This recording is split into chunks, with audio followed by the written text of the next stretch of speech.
people who have big dreams for themselves and want to do great things, they like to set their sights high. Yeah. And yet they feel despondent in the comparison. Yeah. So I think there's a pride in that too, eh? I can be, I want to be. Well, or that's who I should be comparing myself to, right? That's the pride. And the pride is something like, I should be that, or even I could be that. It's like, well, maybe you could, but you're certainly not going to do it, as you already pointed out, without the apprenticeship, right? So you could say that the despondency is actually is in proportion to the false pride. Now, I wrote a chapter in, I think, my first book, which was compare yourself to who you are today, not to who someone else is. Sorry, I mangled that to some degree, but you get the point. The proper comparison group for you is you yesterday. Because you can make, first of all, you're the only control group that's appropriate to you. Because you have a certain set of talents and possibilities and limitations and tragedies that are truly unique to you.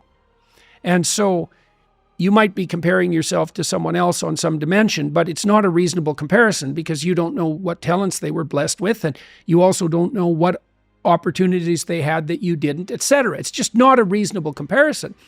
It's a lot better to think about who you were and then to think, well, could you be somewhat better in some dimension? And the positive thing about that is the answer is almost always yes. Now, you can orient that transformation towards some stellar target, and that's a reasonable thing to do, but that doesn't exactly mean that you should compare yourself to that target.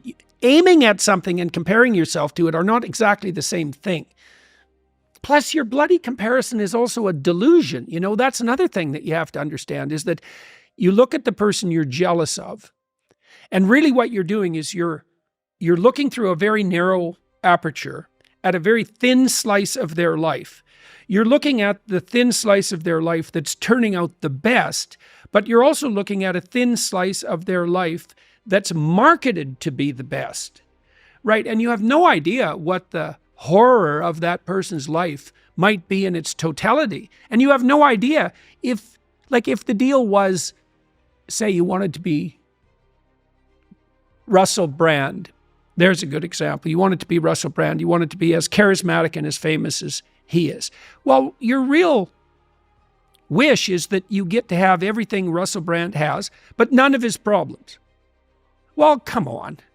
I mean, it's no wonder that a vision like that would make you despondent, because it's naive, it's resentful, it's jealous, it's bitter, and it's unreasonable. You have to take the good with the bad. You have to take the bad with the good. And people rarely think about that when they're thinking about, the famous people they think they'd like to be. There was a recent interview with Elon Musk where he said something, "My mind is a storm. I don't think most people would want to be me. Right. They may think they would want to be me, but they don't. They don't know. They don't understand." Mm-hmm. What do you think of that? Elon's someone that people probably look up to and admire and aspire to be. One of the downsides to high-level genius is you might describe it as hypomania.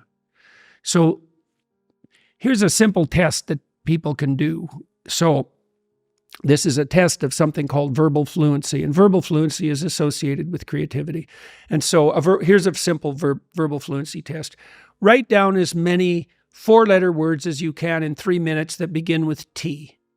Okay, that's pretty constrained, 4 letters and T. Or write down as many words as you can in 3 minutes that begin with S. That's less constrained. All right, so there's quite a powerful correlation between the sheer number of words that you produce and your lifetime creative achievement, right? Especially in the artistic and verbal domains.